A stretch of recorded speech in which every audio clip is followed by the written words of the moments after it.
ఒకసారి హిందూపూర్లో కార్యక్రమం అయ్యి అర్ధరాత్రి మేము ప్రయాణం ప్రారంభించి వెళ్తున్నప్పుడే బత్తివేల్ దగ్గర మన ఇన్నోవా కారు ఆ పక్కన ఈ కేబుల్ కొరకు తవ్వారు. గొయ్యి ఉంది, ఆ తవ్విన మట్టి పక్కన వేశారు.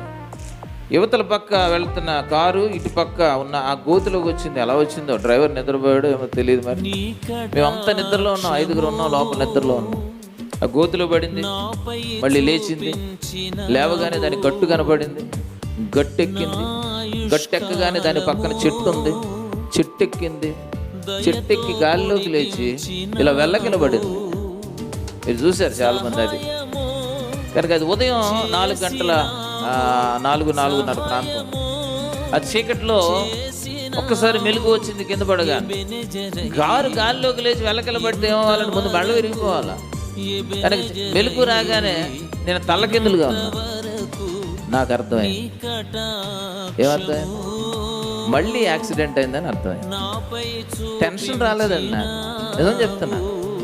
టెన్షన్ రాలేదు. ఎందుకనే చెప్పండి. ఎందుకని? అలవాటు అయిపోయింది.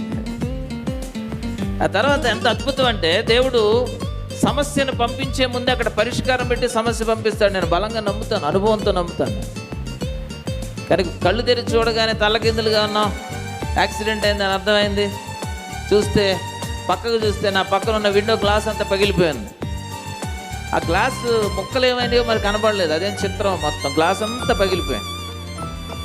గ్లాస్ పగిలింది కరెక్ట్ అంటే దేవుడు బయటకు వెళ్ళడానికి ఒక దారి ఏర్పాటు చేశాడు, కరెక్టే. కానీ దారి ఎలా కనపడాలి చీకట్లో? అందుకని దేవుడు ఏం చేశాడు తెలుసా? ఇండికేటర్ లైట్లు వెలుగుతూ ఉన్నాయి, ఇండికేటర్లు బ్లింక్ అవుతూ ఉన్నాయి. ఆ కాంతిలో ఈ హోల్ కనపడుతుంది నాకు. వెంటనే సీట్ బెల్ట్ ఎలాగో తీసుకొని విడిపించుకొని మెల్లగా పాపుకుంటూ బయటకు వచ్చాను. నా వెనకాల ఇంకో 5గురు బయటకు వచ్చి ఒకళ్ళనొకళ్ళు అడుగుతున్నాం, నువ్వు ఎలా ఉన్నావు? నేను బాగున్నాను. నువ్వు ఎలా ఉన్నావు? అందరూ బాగున్నాను. ఆ తర్వాత మా టెన్షన్ ఏంటంటే, లోపల కాస్ట్లీ ఇన్స్ట్రుమెంట్స్ ఉన్నాయి, కంప్యూటర్లు ఉన్నాయి, హార్డ్ డిస్క్లు ఉన్నాయి, దాంట్లో డేటా ఉంది. మా టెన్షన్ అంతా. తర్వాత బలవంతాన డోర్లు లాగి విరగొట్టి ఒక్కొక్క వస్తువు తీయటం మొదలు పెట్టాం. కీబోర్డ్ సేఫ్, ఇన్స్ట్రుమెంట్స్ అన్ని సేఫ్గా ఉన్నాయి, కంప్యూటర్ సేఫ్గా ఉంది, హార్డ్ డిస్క్లు సేఫ్గా ఉన్నాయి. తర్వాత నా మొబైల్ కోసం వెతికితే మొబైల్ దొరికింది, మొబైల్ స్క్రీన్ గార్డ్ కూడా పగలలేదు. ఆ తర్వాత కళ్ళద్దాల కోసం వెతికాను.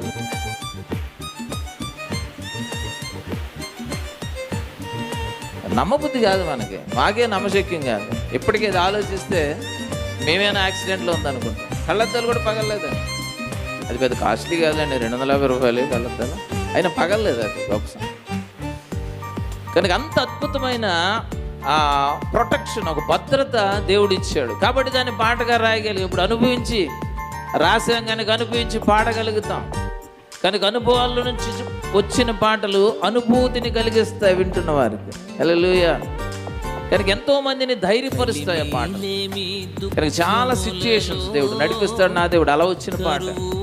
ఒక భయంకరమైన ఒక సిచ్యుయేషన్లో బాగా డిప్రెస్ అయిపోయి ఉన్నా నేను. ఒక స్థలంలో ఎవ్వరు లేరు, నా కుటుంబీకులు కానీ నా ఫ్రెండ్స్ ఎవ్వరు లేరు. ఒంటరిగా నేను ఒక్కడనే, ఎవరు సహాయం చేసే హెల్ప్లెస్ కండిషన్లో ఉన్నప్పుడు నేను బైబిల్ చదువుతా ఉన్న, కీర్తనలు తిప్పుతూ ఉంటే ఒక కీర్తన మీద నా దృష్టి పడజేశాడు దేవుడు. అందులో దావీదు కూడా ఎలాగే రాస్తూ ఉంటాడు అనమాట. నా శత్రువులు నా వెనకాల నన్ను నా సేమ్ సిచ్యుయేషన్. శత్రువులు నన్ను తరుముతూ ఉన్నారు, వాళ్ళు నాకంటే బలవంతులు, వాళ్ళు కొయ్యదవ్వారు, వాళ్ళు వలేశారు, నన్ను పట్టుకోవాలని చూస్తున్నారు. ఇవన్నీ రాసి కీర్తన చివరిలో ఒక అద్భుతమైన మాట, అయినను మించిన బలము గల వారి చేతిలో నుండి దీనులను, దోచుకున్న వారి చేతిలో నుండి దరిద్రులను యెహోవా విడిపించు. అక్కడ ధైర్యం వచ్చేసిందండి.